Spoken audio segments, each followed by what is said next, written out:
course of our journey of faith, we may see different aspects of Jesus. For some of us, he is like the prophets of old, whose mighty voice speaks powerful words from the Almighty. For some, he is the great miracle worker and healer of any and all human infirmities. For some, he is the humble servant who cleansed the disciples' filthy feet. For some, he is the great teacher and orator and dispenser of divine wisdom, whose teachings remain vital and relevant today. And for some, he is our Savior, whose death and triumphant resurrection delivers us from death to everlasting life. Now all these attributes are worthy of our praise, but we meditate today on his unmatched capacity to teach. For he could educate like no other. His ability to communicate lessons through parallels and more is unparalleled and unmatched, it seems. Of course, there are plenty of accomplished, certified, and accredited teachers today who might nearly rival him. But naturally, they don't rely on parables anymore. They were probably useful to a largely uneducated population in Jesus' day, but not so much in modern society. Instead, educators have used other approaches, methods, and models to reach contemporary students. But many of their techniques aren't viable in a remote, distant learning pandemic model. In-person instruction is out, but Zoom learning is in. Chalkboards are out, but iPads are in. Books are out, digital content is in. You get the picture. It's been bewildering to students and teachers alike. To make sense of it, I invited 5 educators from my family to speak. But it turns out when you gather a bunch of Shipleys in a Zoom session, all you get is a lot of talk but little depth. So I asked my triplet brother Lance to share some insight. So stay tuned.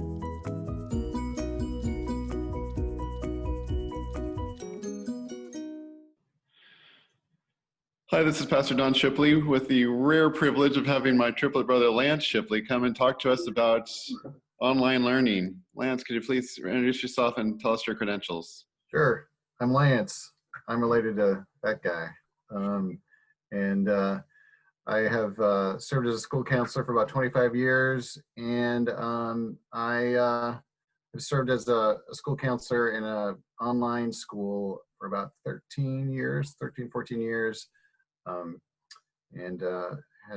had quite a lot of experience with the challenges and the opportunities that exist in an online setting. What are some of those challenges that they currently face? There's a lot. I interview every single student who comes into my program. Every new student who enrolls in my school, I meet with them first, and I help them understand at the beginning that this is a lot harder than they think. And they're like, whatever. No, it really is. An online school is difficult, more difficult than in a traditional setting where you're able to access lots of different inputs, videos and discussions and lectures and projects and trip to the library and whatever. Accessing all your information through a screen, maybe through some audio, is not an ideal way to learn. And it requires a lot of commitment on the student's part, a lot of focus on the student's part, a willingness to engage in the similar kind of work over and over again, day after day after day. It's all hard. It could be done, but it's a rare student who can do it by themselves. It typically requires a substantial amount of support by parents and caregivers as well. There are a variety of circumstances that prevent parents from being accessible to their kids as much as they'd like. What has been your experience? Yeah, to be honest, the students who have some sort of adult support available to them tend to be more successful than those who do not. However, that's not universal. There's still a lot that can be done to check in with your student after school's over, or at the end of the day, or at the beginning of the next day, whatever is possible. Hey, what did you do yesterday? What did you learn? What did you struggle with? What do you wish you'd done better? And so there's tons of questions that can help you understand how your kid's doing, and how you might be able to provide them additional support, even if you can't Sure. be there live with the student doing school. So I've enumerated that there are students who struggle and complain, and parents who struggle and complain, and of course teachers are struggling as well. For many of them, they're thrust into this format and model which is unfamiliar to them. What are their common issues that they've been encountering in the course of their work? Well, um, this isn't what they want to do, right? Um, their vision, as is probably the vision of everybody who's listening to this video, their vision is to open up an inviting classroom and welcome students in an inviting setting, and engage them in a variety of activities that excite them and motivate them and move them forward and help them grow. Sure. So nobody goes to school thinking they're gonna nobody goes to teacher school thinking they're gonna be doing what they're doing right now, which is looking at a bunch of little 3-inch square pictures of kids, and trying to engage them in challenging work, using software with which they're unfamiliar, trying to guide behaviors with which they're unfamiliar, with limited supports, etc. It is an extremely stressful time for everybody, teachers, parents, and students. Yeah. So what's the antidote to all the stresses that everybody's facing? What's the fix? Humility, a willingness to accept something less than perfect, a willingness to not to demand something less than perfect if you're a parent or a student, or I guess a teacher as well. This requires compromise and patience, a willingness to accept something less than the ideal. Yeah. I think you need to understand, though, that I think part of that humility comes from a clear understanding of what schools do, and schools are not the only places where students learn. Students learn from caregivers, from neighbors, from experiences they have in the neighborhood or at the park, with their grandparents on a trip, things they see on TV or things they read in books, and so. School isn't the only place where students learn. We're not going to be creating a bunch of ignorant young humans as a result of using online curriculum. Students will continue to learn. Well, that's refreshing. Yeah, they're still going to grow, and schools still have an important role. But but maybe we can recognize that schools aren't the only places where that growth happens. And if we recognize that, then we can be a little less frustrated about the limitations that exist in an online setting. So what you're already offering, which is going to be my next question, is what can we do in this current climate? And one of the things you're saying is that enrichment and growth happens outside of school just as much as it happens inside schools. Totally. Yeah. I mean, really, if you think about it, there's a whole lot more of a kid's life outside of school than in school. And there are some kids that just never go to school, at least in a traditional way, and they turn out fine too.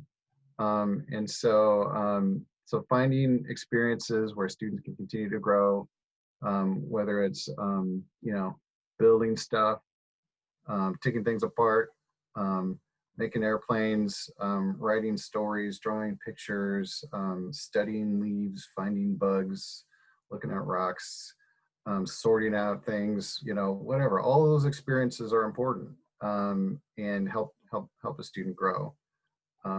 It's not formal like a third period English or whatever, but it's maybe even more important than third period English. I'm sure that's some relief and refreshing to hear for some of the parents, but some parents are struggling with providing any time with their kids. They're working 2 jobs and so on. you know that there are circumstances that are really difficult for some kids. Some kids don't have online resource or online Wi-Fi at their residences and such. There are a lot of obstacles. What has your school or your operation been doing to kind of assist and facilitate and resource those situations? Well, ours is an unusual school, so I don't know that I would use my school as a model. I mean, we provide laptops to every kid, and Okay. that's what we do. Right. However, school districts have gotten on board, I think really partly as a result of this, of our community's sense of justice and responsibility to all.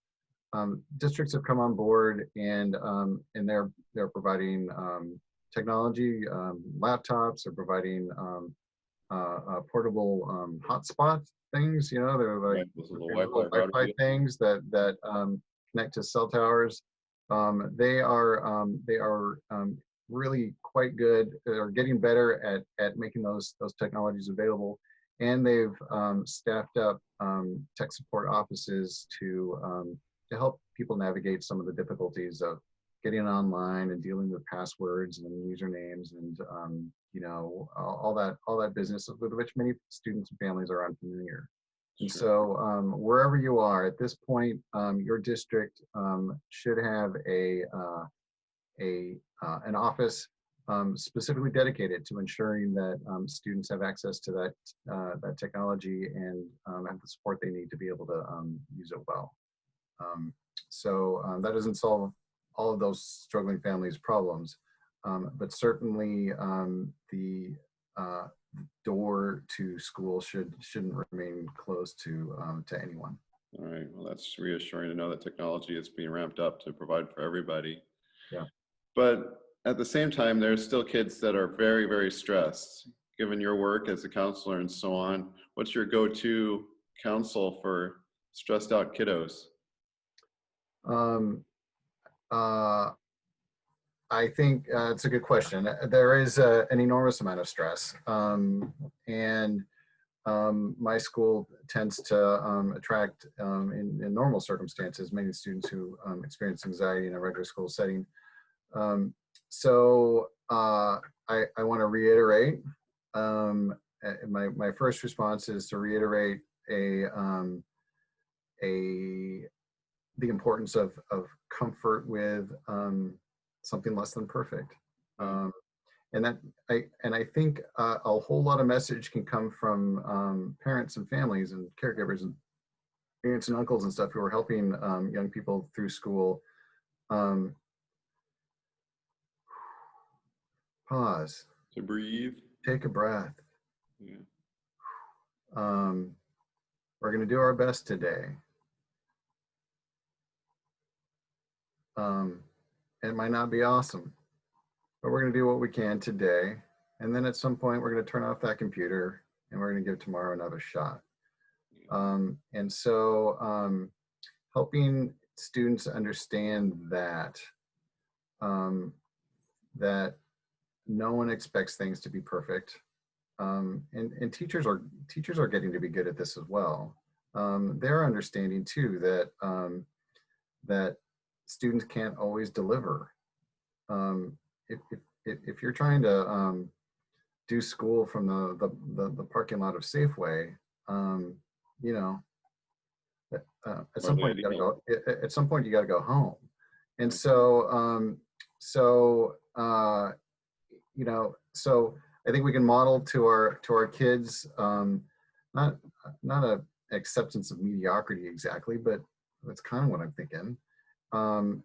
If teachers are expecting more of the student than they can deliver under the circumstances, let the teacher know. Yeah. Teachers collect a lot of data, a lot of information in the classroom. They can see the kid who's tired or hungry. They can see the kid who's upset or withdrawn. They can see the kid whose lunchbox isn't full. They can see the kid who stumbles on stuff or is asking for help or is cheating or whatever. Right. There's feedback. They see all those things in a classroom. They do not see those things in a virtual classroom. And so they need help. If if if things aren't ideal for your kiddo, and they're experiencing more stress than you think is reasonable, reach out to the teacher and say, hey, this is what's going on for my kid. And my guess is that those concerns will be accommodated. Yeah. I find some resonance in the idea that things are a bit imperfect and they just will be, and that we have to tolerate it. Given that I have to rely on online videos in lieu of worship is an example of that. It's hardly my ideal format to Oh yeah, convey messages. but this video is going to be awesome. So this one time you're going to get it right, Don. Yeah, we nailed it, didn't we, Lance? Yeah, all the rest of the videos are lame, I'm sure, but this one's going to be a good one. Indeed. So what else can we do as a community, those who don't have grandchildren or children nearby? How can we help facilitate? You mentioned earlier about the fact that this is a community supporting these kids. What can we do as just regular citizens? Well, there's quite a lot. First, think about what technology you have that's sitting in your basement. You haven't quite figured out what to do with it because it seems like it's useful, but you haven't used it for a few years. There's probably a kid who could probably use that technology, I would invite you to reach out to your local districts to see whether they're accepting donations of equipment for that kind of thing. A printer could be really helpful to some families who are, working on projects together and whatnot. We think about laptops and whatnot, but printers would be useful as well. Sure. Digital cameras would be useful because many students need to be able to document the work or the activities in which they're engaged. They may not have those things. And so see whether you might be able to donate technology to either your district or a local school. And that may well be of value. Think about the kids on the block who don't have access to the library, and maybe reach out to their parents and say, hey, what kind of books do they like? Sure. Because they don't get to go to the library anymore. They don't get to get those books. But that tactile feeling of having a book in your hand. Sure. We're all missing it, aren't we? And so, wouldn't it be great if a small stack of books showed up on their porch one day that appeals to the kids in that family? A good idea. Yeah, that's other supplies that you might not really think about, but is they still need stuff, and so doing whatever you can to make school appealing and fun, getting them their favorite color notebooks or sparkly pencils and stuff. They still have to draw. They still have to write. Or maybe those fruity, smelly pens that we used to like when we were kids. They always gave me a headache, Don. Oh. They still give me a headache, especially the cherry ones are the worst. Oh, okay. Yeah, you can't smell them, but no. Yeah, consider that a gift. Okay, no smelly pens. No smelly pens, at least in the Shipley household. Let's see, what else can we do? You can be, respecting their distance and all that business. Invite them to continue to see school as being important. Sorry, my phone's ringing. Hey, Billy, what are you working on school today? Mm-hmm. And try to stay positive. We all know that it's negative. We know that it's hard. Oh man, well, that sounds pretty cool. Helping them understand that we still value school even if it's weird. Sure. All those things are things that we can all do. So the last thing I want to ask you is, yes, there's plenty of complaining and struggles and hardships and nobody likes it and such, but there are some successes. Can you share one story or one incident briefly about something that was positive, something that was accomplished that may be unexpected or whatever, but it was done via remotely. Well, I've had thousands of students of mine graduate from high school online, Mhm. um, like literally thousands of students. Um, and so, I could tell you stories of many individual cases, but I think that the message here is that it can be done.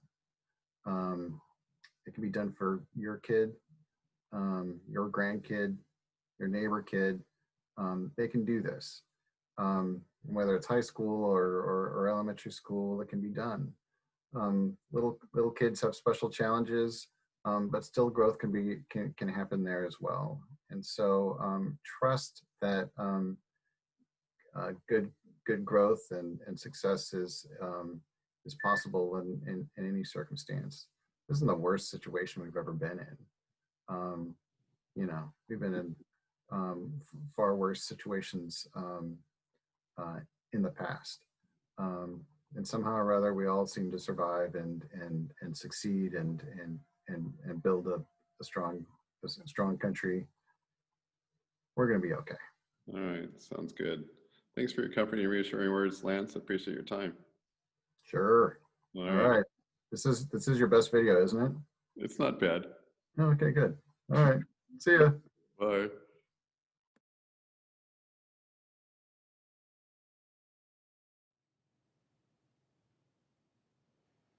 As I said before, Jesus often used storytelling in his teaching lessons. His colorful parables warrant careful study by any earnest student. Jesus also used the so-called Socratic method by asking frequent questions, about 150 of them, to replumb the depths of faith in Christian life. He asked, "Can any of you, by worrying, add a single moment to your lifespan?" He inquired, "Why do you notice a splinter in your brother's eye, yet fail to perceive the wooden beam in your own eye?" He asked, "Why do you harbor evil thoughts?" He wondered, "To what shall I compare this generation?" Now, Jesus rarely answered the questions directly. Indeed, he avoided answering most of them altogether, and even those answers that he did offer were largely oblique. A rare exception was made when he cleared everyone's questions and consternation over an especially perplexing parable, but most of the time he just dangled questions before them and urged them to apply reason and logic to reach sensible conclusions. Of course, he was often exasperated with their hard heads and hard hearts. His displeasure, of course, was shaped into questions.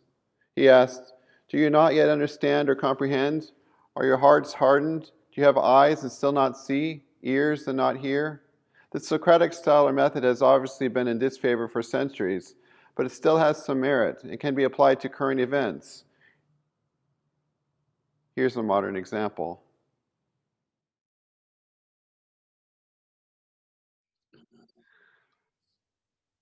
Hi, boys and girls. I'm your teacher today to illustrate how Socratic method works. So, are you good students and ready to learn?